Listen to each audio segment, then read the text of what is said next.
Sir, ये जो 16 माह हुकूमत इन्होंने की और घर भेजा अदम एतमाद के ज़रिए पीटीआई की हुकूमत को, और 16 माह में महंगाई में मज़ीद इजाफा किया है उन्होंने। खान साहब गवर्नमेंट गई 13% महंगाई थी, जब इनकी गवर्नमेंट 16 माह की ख़त्म हुई है तो 29% महंगाई पे उन्होंने छोड़ा है। इस तरह डॉलर को ले लीजिए, दीगर चीज़ों को ले लीजिए, सब महंगाई में इजाफा हुआ। और जब खान साहब गए तो 17 अरब डॉलर बैंक में मौजूद थे, जबकि अब ये गवर्नमेंट जब गई है 16 माह की तो 10 अरब। तो सर क्या फ़ायदा क्या हुआ इनके 16 माह उनको हटाने का और इनके आने का? देखिए, आपने दो सवाल पूछे हैं। पहला सवाल जो है वो आपका यह है कि ज़रदारी साहब ने ये कहा इक़्तिदार के लिए नहीं, अवाम के लिए हटाया। अवाम के लिए आया था, वो बिल्कुल ठीक है। वो जो कह रहे थे कि हमने नहीं किया और हुक्मरानों ने, जो वो लोग थे, उन्होंने सारी महंगाई की। असल में 4 मुल्क के दौरे रह गए थे।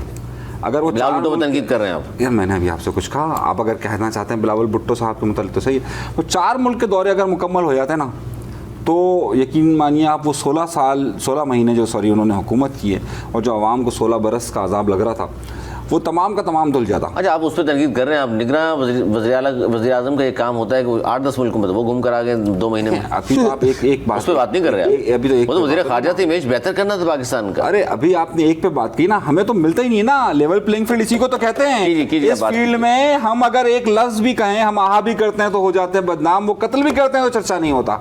नहीं, अगर हम सिर्फ ज़रा सी बात करें तो आप फ़ौरन कहते हैं कि जनाब रुक जाइए, सही, और वो कहें तो कोई मसला नहीं है। सवाल वो कुछ पूछ रहे हैं, बात कर रहा था, आपकी सुई बिलावल पे अटकी हुई है, तो भाई वो क्या करें? आप ऐसा कीजिए, बिलावल को ज़रदारी साहब से अलग, आप बिलावल के लिए सवाल करें, ज़रदारी साहब का सवाल नहीं करें। सवाल बिलावल का करें, कह रहे ज़रदारी साहब को आप ऐसा कीजिए कि ज़रदारी साहब को हटा दीजिए वहाँ से और कहिए ये अलग पार्टी, ये अलग पार्टी, फिर हम बात कर लेंगे भाई उस पर। भाई जब दोनों एक ही जमात है, दोनों बाप बेटा हैं, तो हम ज़ाहिर है बात तो करेंगे। नहीं, लेकिन दोनों की सियासत अलग अलग है। आपने देखा होगा पिछले दिनों क्या बयान आया था बिलावल साहब का और ज़रदारी साहब का।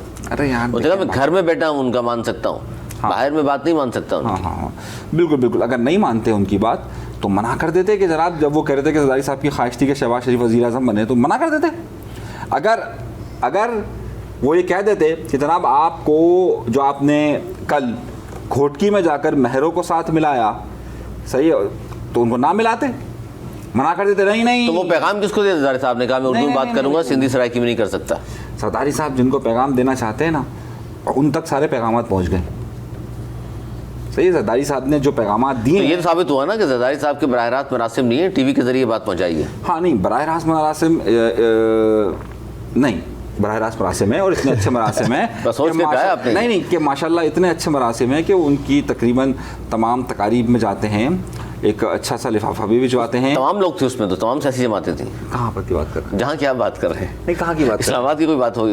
नहीं, मैंने शादी की बात की, मैंने शादी की बात कही है। अब आप कौन शादी इस्लामाबाद में हुई थी? नहीं, मैं उसकी बात ही नहीं कर रहा। उसकी नहीं कर रहे आप, ठीक। हाँ, तो वो मैं कोई भी ऐसी बात नहीं करना चाहता कि जहाँ आकर जो है ना मुझे लेवल प्लेइंग फील्ड ना मिले। तो आप जो है आप जहाँ तक देखे ना, उसके नाम तो बिलावल भुट्टो ज़रदारी साहब भी नहीं ले सकते, कहीं ना खुलकर। नहीं, लास्ट टाइम तो हमारे नवाज ज़ुहैर साहब कहीं ना वो खुलकर बिलावल भुट्टो ज़रदारी के कहाँ पर लेवल प्लेइंग फील्ड उनको कौन